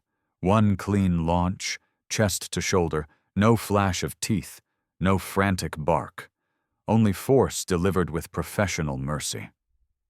The shepherd's weight took the man side-on into the jam. They slid to boards, and Atlas locked his forepaws high, pressing scapula and jaw, his muzzle parked an inch off carotid, a living vice that punished struggle but ignored surrender. The man froze, breath shallow, hands spread. Don't, he started, and stopped, because he had learned a long time ago that dogs respect economy. Noah knelt, fast and methodical, stripped gloves, rolled the intruder to his belly and bound wrists with paracord, a figure eight that forgave nothing. Hank taped the man's mouth not to silence truth, but to keep panic from breeding, then tilted his head to study the face they'd collected. "Saw him on the loft," Hank murmured, Chapter 7's shadow given angles. "Sleeps in a car. Smells like a man who's been told he's useful and knows it isn't the same as being safe." Outside, Branson's voice sharpened. "Caldwell, we won't do this all night. You're endangering yourselves. Come out." A second voice, farther off and rougher, one of the dock thugs with too much coat and not enough patience, added a short vulgarity, then kicked a piling for punctuation. Noah raised voice again, gave nothing. Minutes stretched elastic. Fog weighed more. Footfalls reorganized. The siege settled into procedure. Someone pacing the dock's length counting boards. Someone else tugging at the boom, skiff's line to take a measure of its answer. A radio hiss popping low as if they feared it would tattle to the night. Hank's hand found Noah's shoulder. Squeezed once. "Change of guard," he whispered after a time, and Noah heard it then. The tiny slackening in pattern, shift of boots, the boredom settling in. Men who aren't needed begin to behave like men who must invent need. They agreed without ceremony. "Atlas, hold," Noah breathed, palm to the dog's ruff. The shepherd lowered weight incrementally until the intruder could breathe fuller, but not dream of freedom. Noah and Hank moved through the boathouse in a choreography that would have bored adrenaline if adrenaline had sense. Extra fuel can stowed under the deck planks of the skiff. The evidence can wedged into a net under the bow seat. VHF clipped to Hank's jacket over the heart. A wool blanket laid to soften Atlas's leap when they moved. The captive lashed to the table leg with enough kindness to keep circulation and not enough to permit loyalty. Branson called once more, voice gone from velvet to varnish. "Last ask." Silence answered. A deliberate, shaped silence. The harbor returned only its usual sermons. The cluck of slack water against piles. The far forklift's lonely beep. A gull with opinions. Noah counted under breath to the number Hank had taught boys on winter search drills, then lifted the back shutter a thumb's width. Fog pressed its eye to the crack. He tasted wind, the sea salt ghost of east, the iron filing tang of the marsh seam they'd used before. "Now," Hank said. They moved at the pause between men's attention and their replacements, the seam of human weather. The back shutter went high enough for a man to crawl. The skiff's line went slack without a sound. Atlas flowed first, landing in a crouch, turning once to face the boathouse, as if to hold it shut by will alone. Hank followed with the clumsy grace of an old athlete who still knows the geometry, even if time has protested the choreography. Noah came last, sliding the evidence can beneath the bow thwart like a magician's coin you're meant to forget. On the dock's far side, Branson barked a command at men they could not see, and a boot answered with a stomp that had more pride than effect. In the half-second of that useless theater, Noah pushed them off with a toe, and the skiff drifted into the dark seam behind the pilings where reflection fools eyes and sound, prefers to pretend it belongs to somewhere else. Atlas held a sphinx low at the bow, ears high, nose drawing a thin path. Hank's hand sketched 3 inches of throttle, and the motor did what good motors do for quiet men. The boathouse receded into fog, like a thing you remember wrong on purpose. Behind them, somebody jostled the front door, and the barricade took it like a compliment. "We go the ore seam," Hank breathed. "Then to Luan. Papers before daybreak or this turns into folklore." Noah nodded. Once, his jaw set to that administrative calm that had become the face he wore while carrying other people's weather. The skiff slipped past the dock's end, where the world stops keeping score, then kissed the marsh's mouth and vanished into cattail breath. Behind them, Branson's orders clarified into a net too late to catch anything worth keeping. In the bow, Atlas never looked back. The marsh seams spat them into open water like a throat clearing, and the lake ahead was a single sheet of hammered black. No moon, no horizon, only the smear of distant town light in a low bruise to the south. Noah worked by feel, kneeling in the skiff's stern as Hank held them steady on the oar ditch's last bend, fingers quick and sure as he rigged the field fix he'd learned on worse midnights. 5-gallon jerrycan lashed under the aft thwart with paracord, cap swapped for a drilled lid, a barb pressed through to accept clear fuel tubing, primer bulb in the line, then a straight gravity feed into the carb's throat, the stock line clipped and sealed with a brass plug to keep fumes honest. Atlas had the bow to himself, a low statue made of breath and intent, ears pulled forward until they looked like small sails. At Noah's ready, Hank gave the smallest throttle, and the outboard took the bypass like a promise kept, coughing once, then smoothing into that low, respectful hum good engines use when men ask more than they should. They ran dark, no lamp, no running lights, the skiff a rumor stitched to a strip of black. Behind, the cattails shrugged, and then parted again to let in anger, a high freeboard speed skiff with its bow contemptuously high under 2 men in dark coats, the larger boat from the shed following on a fatter, lunging roar, the kind of hull that doesn't so much ride water as punish it.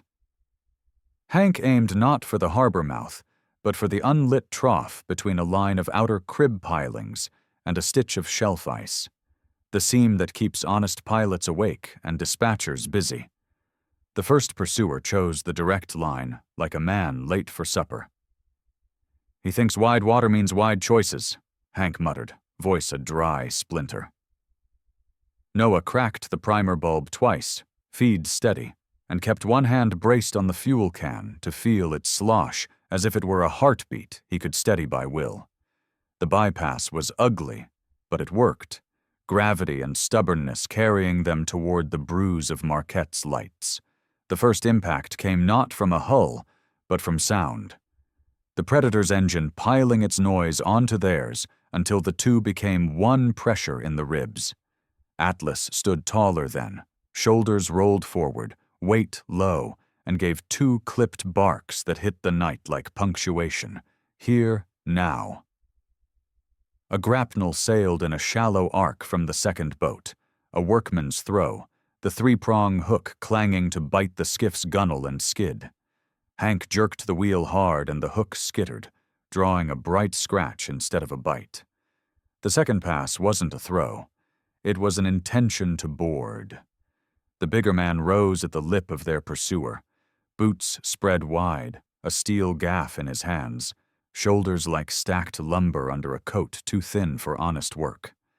Jaw hidden under a winter beard cut square because somebody taught him symmetry equals control. His eyes had the flat shine of a person who had learned to be dangerous faster than he'd learned to be decent.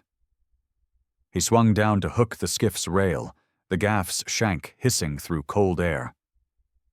Atlas moved first, a sable bolt launched from the bow across the lunging gap, every strand of him writing the same sentence. Mine. He met the man in the air, chest to sternum, the collision a dull, awful drum. The gaff missed Noah's ribs, rang sparks on aluminum, then came back on the rebound and clipped Atlas along the near side with a sound that went through bone and into the night like a bell cracked by grief. The shepherd spun, but did not cry out. His paws found the wrong deck, then the right one, then the world, as Hank wrenched the tiller and Noah's left hand closed around the dog's scruff in a grip that remembered drowning men, and refused to repeat the lesson. The split-second chaos bought them the only currency that matters in a chase. Time measured in heartbeats. Hank cut across the taller boat's bow at a rude angle, and the bigger hull ate its own wake in confusion. The first skiff lunged to correct, and found the shelf ice Noah had trusted would be there, kissing it with a sideways slap that stole its engine's dignity. "Hold," Noah said, voice a wire, his right hand pumping the primer while his left kept Atlas pinned long enough for the dog to find the deck again. He felt the heat in the shepherd's breath under his palm and the rigid tremor under the fur where ribs had decided to argue with physics. Atlas drew one narrow whistled inhale and then steadied, eyes bright coins in the dark, body still pointed downrange even as pain tried to buy his attention. Noah wanted to say good boy, and also I'm sorry, and also stay low, and also I need you. So he said nothing, and pressed his wrist to the dog's cheek in a compact that said, all four. The lake gave them a little wind, enough to feed the carb by grace and not just gravity. The bypass line held, the can burped once like a satisfied child, and the bruise of town resolved into lights with purpose. The breakwater beacons, the sodium wash at the docks, the stacked rectangles of a city made of winter decisions. The last attempt came at the harbor mouth, where men lie to themselves about safety. The big boat tried to surf their stern wash and lay a boarding hook into Hank's shoulder blades, but the old man chose the fisherman's answer. He bled speed just enough to let the predator slide past, then cut across its stern the other way so the hook found only air, and the big hull had to choose between pride and rock. Pride blinked. Rock did not. They were inside the lights then, and lights have rules. Hank ran them straight to the public dock, whose cleats have seen too many weddings and too many funerals. Noah clipped a line in one practiced swing while yelling his name at a night that suddenly had audience. A patrol car nosed from the next pier with the cautious urgency of a man who believes in both paperwork and people, and the officer who stepped out wore the winter gray uniform of the Michigan State Police, like someone who had earned starch. Sergeant Melissa Klein, early 40s, tall and spare, cheekbones high under windburn, hair braided tight under the campaign hat, a faint scar like an old comma at her jaw, where a childhood fall had edited nothing about her resolve. Her voice came even and unbluffed. "Hands where I can love them, and then tell me why you ran the channel black." "Evidence of organized insurance fraud and sabotage, officer," Noah said, setting the phone and the coffee can on the hood of his skiff as if they were fragile birds. Hank lifted the freezer bag with the hot-cut line and the photos as if presenting relics. "People are hurt. One of them is my dog." Klein's eyes took in Atlas in a single professional glance, the way the shepherd's ribcage moved shallow at the left, the nail marks on his deck where he had refused to fall, the steady lock of his gaze on Noah's face. And her shoulders made the decision before policy could. "You," she said into her radio, "get me a crate and a warm room, and a vet on call now." Then to them, "State detective on duty is Beach. Don't say more than you must until I put you in a room with him. You're safe here." Lieutenant Aaron Beach arrived in a coat that had not been designed for docks, but had learned to tolerate them. Early 40s, narrow, clean-shaven, dark hair clipped to order, eyes that stayed on what you said instead of what you meant until you found yourself saying the thing you meant. He carried himself like a man who could set his coffee down on a moving truck and not spill it. He listened for 90 seconds, looked at the phone's photos without grimacing, at the flare collar's shaved slice without blinking, at the hot-cut line's glassy edge with a small nod that admitted physics. And then he made 3 phone calls in an unshowy voice that turned the room into a net. Barracks captain, county prosecutor, and a number that did not introduce itself. "Okay," he said, sliding the red folder under a blotter. "This is bigger than our lake. I'm referring up. Nobody leaves except for medical." The last sentence he aimed at Atlas with a half-smile that wasn't condescension, but gratitude displaced. The vet he'd called arrived fast, wrapped in the steam of her own car. Dr. Mara Ellison, late 30s, medium height, strong in the wrists the way farm kids stay, auburn hair braided over one shoulder, skin winter-pale freckled where scarf didn't reach, brown eyes that went calmly sharp when pain was in the room. She wore canvas and wool in layers that said competence, not brand. "I'm here for him," she said simply, and crouched without asking for permission. Atlas accepted her hands with a tolerance that recognized mission, not kindness. Her fingers mapped the shepherd's side, counting intercostals, settling over a spot that made a small tremor run through his flank. "At least one rib fractured," she said, voice low so the dog would not have to carry her conclusion. "Maybe two. Lung sounds diminished left. We need films and oxygen." Noah lifted the dog the way you lift a child you have had to apologize to without words. One arm under the chest, the other under the haunches, weight against his own sternum so the motion would be the smallest possible violence. Atlas's breath rasped once, ugly and high, but his eyes never unclasped from Noah's face. In that look was distrust of pain, not of people. Dr. Ellison led them to her van, a mobile clinic that smelled of iodine and old kindness, and busied tubes and masks with the domestic competence of a woman who has fixed too many nights. Outside, Beach stood by Klein and let the radio bring in bigger weather. The third call he'd made had answered, and now the word bureau sat in the air like a new moon. Papers moved, names turned into cases.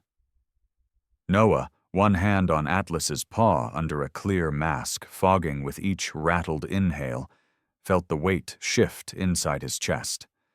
Not victory, not yet, but the kind of turn that happens when a current stops lying about where it's going.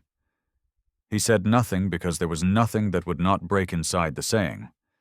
Atlas's eyes told him it was enough to stay in the room. Dawn arrived with a hard, clean edge, the sky cut from tin, and the lake laid out like a sheet hammered by saints.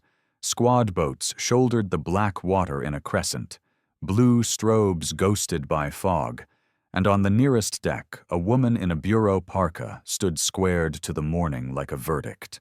Special Agent Karina Soto, late 30s, compact and precise, hair coiled into a no-nonsense bun beneath a knit cap, brown skin wind-burnished, eyes the unblinking color of wet slate. She moved with the economy of someone who had learned early that attention is a ration and waste is a sin. Her team split at the harbor mouth, one pair banking for the oarshed seam Hank had shown them, another arrowing for K-12's kitchen pilings, the third angling toward town where Crane Salvage's glass front office wore a fresh coat of innocence. On the municipal dock, Noah stood between Hank and Sergeant Klein, while Lieutenant Beach briefed the spread on a clipboard, damp with lake breath. Atlas watched from Dr. Ellison's idling van, an oxygen cage within like a small weathered chapel, the shepherd upright now, ribs taped neat under a fitted vest, coat brushed to satin by convalescence, eyes bright and alert with that particular canine patience that forgives but does not forget. Beach's voice stayed flat and calm because a calm voice is how you build a bridge you expect men to run across. 3 simultaneous entries. Shed is probable staging. K-12 is crime scene evidence. Office is the money. Hank tugged the brim of his cap and did not smile. His hands, scarred maps of the last 50 winters, opened and closed once as if testing the day's grip. The oarshed raid went on silent feet through cattail breath. Soto's point man, Agent J. Park, early 30s, willow thin, black hair razored short, face boyish until the eyes took charge, slipped a bolt cutter through the cheap lock that had once surrendered to Hank's pick and let the chain ride the floor with a polite sound. Inside, the generator's insect whine surrendered to the boxy bark of commands. "Federal agents, hands now." Two men in work coats startled into puppet posture. A third in a knit cap reached for a phone like it was a prayer, found it snatched, found cuffs.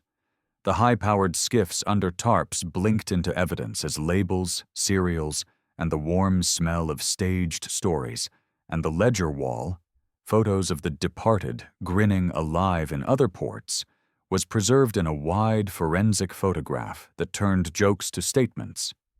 At K-12, the team lifted a carpet of silt and memory.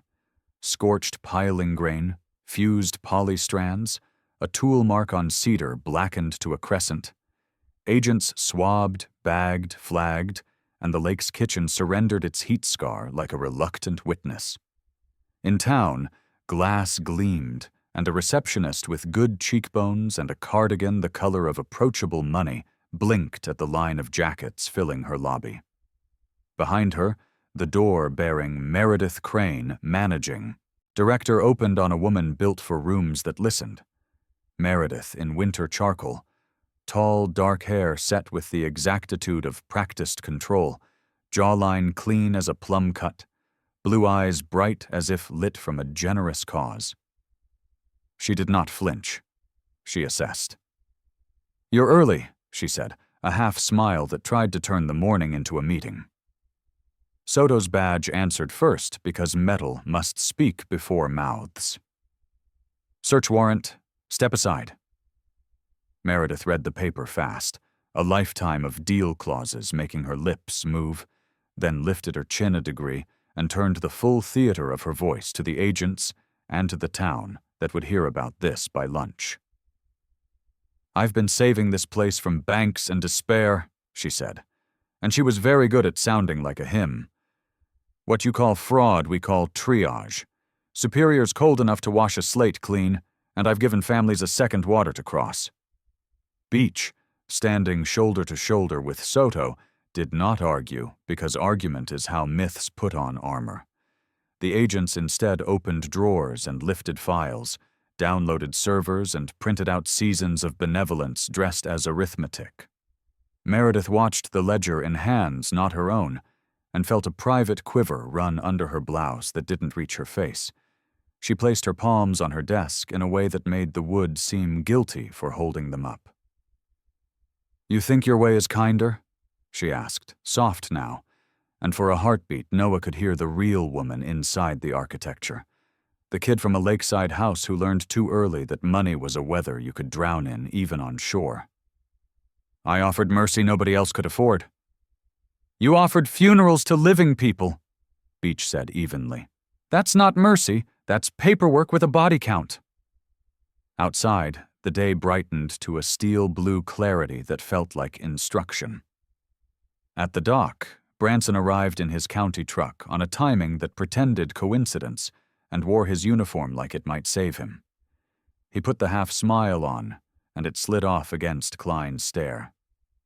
She read him his rights with a delivery that could have been recital if it didn't care so fiercely about tone. When he tried to say neighbor, she said evidence. When he tried to say misunderstanding, she said ledger.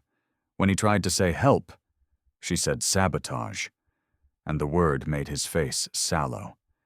He went in cuffs quietly, not because he believed, but because the morning had stopped accepting his kind of sunlight. At the ore shed, the knit cap runner from the loft, the man Atlas had pinned without blood, stepped out blinking under Soto's hand, looked across the water toward Marquette like a dog eyes a road, and said, voice rough with a sleep he had not earned, "I'll talk." He named times, transfers, the way a tow line becomes a leash around a town's throat. He named the percentage of community fund that bought silence, the cash envelopes that made grief coherent, in short. Bursts. He wrote Branson and Crane into the same arithmetic, and his pen did not shake because the pen had decided it belonged to different fingers now. Meredith met Soto's gaze as the file boxes left her office like pallbearers. "I won't run," she said, and she meant it, for a certain kind of pride is also a chain, and when cuffs closed, she held her wrists out like a catechism. "For the record," she murmured, half to herself and maybe to the lake, "I saved more than I sank." "We'll count," Soto said without cruelty. The lake took daylight fully and became pewter come honest. Sirens faded to paperwork, and the town inhaled the kind of quiet that comes after a wind changes its mind. 3 months later, Superior had swapped iron filings for mica, a late spring laying sequins where winter once set its teeth. Along the Copper Haven harbor, a small aluminum skiff carried 3 shapes that had learned each other's weights. Noah sat aft, hat backward against the sun, a new squint around his eyes that had nothing to do with regret. The beard he wore now was short and practical, gray just beginning to take minutes from brown, the lines at his mouth less about bracing and more about listening. Hank, at mid-boat, taught the day like he'd been waiting his whole life for this classroom. Spare gestures, patient voice, a teak yardstick of experience pointing out the language of chop and glint, and the way wind scribbles truth in shorthand. He wore a volunteer river patrol windbreaker that carried no swagger, only stewardship. Atlas rode the bow again, scar low under his coat like a signature he didn't advertise, rib heeled to a firm line, breath deep, gaze level. He watched children on the dock with the solemnity of a judge and the tenderness of a grandparent. Those children, 6 harbor scouts in mismatched life vests and earnest hats, were led today by Luann Pike's niece, Rosie, a tall, freckled teen with brass hair gone copper in sun, long-limbed and careful like a new foal that has already learned dignity. She asked questions like she expected the world to answer in full sentences and took notes like she intended to prove it had. "Read the water," Hank said, and the kids squinted, then grinned when the cat's paws spelled a shift long before a flag agreed. "Read the wind," Noah added, and a boy in a too-big cap turned his ear and named east with a shy pride. "Read the dog," Rosie said, laughing, as Atlas lifted his nose a degree at a smell only he thought important. The shepherd wagged once without embarrassment, the kind of low wag you give when you trust everyone present to understand brevity. The patrol made another circuit, easing a rental out of a lazy shoal, towing a tired dad and son tinny back to a dock without comment or charge, answering a tourist's loud question with a quiet map. Beach stopped by on his lunch with coffee and no tie. Klein waved from a cruiser with a nod that gave the lake its due, and Dr. Ellison, passing with a crate of supplies, scratched Atlas along the healed ribs with a touch that remembered. Later, anchored just inside the breakwater where the water learns to be gentle, Noah watched the horizon draw that thin, immortal line and felt inside him a weight translate, not to emptiness but to ballast. Grief had not left, but it had found a place to ride without throwing the boat. He put his hand on Atlas's neck, and the dog leaned his head into it. Not a bow, not a plea, just the living geometry of a promise. Superior lifted a light wind, and the skiff turned its face home. On the outer wall, someone had painted new letters over rust. "True loyalty is a workboat. It holds you in weather and brings you back to shore." Hank shook his head at the sentimentality of it, and then, when he thought no one looked, smiled so small even the lake kept the secret. On Lake Superior's raw shoreline in Copper Haven, we learned miracles aren't always seas parting. Sometimes they're a German shepherd named Atlas arriving one heartbeat early, a calloused hand steadying a friend, or truth cutting through fog at first light. If God loves using small things to heal big things, then our everyday, on docks, in kitchens, between shifts, can be His workshop. A quiet apology, a check-in on someone alone, a brave enough when a lie asks to be believed. Anchored by faith, true loyalty is a workboat. It holds in weather and brings us home. If this tale stirred you, share it so the light travels, comment the small miracle you've witnessed, and subscribe to Journey with Noah, Hank, and Atlas as they patrol the lake.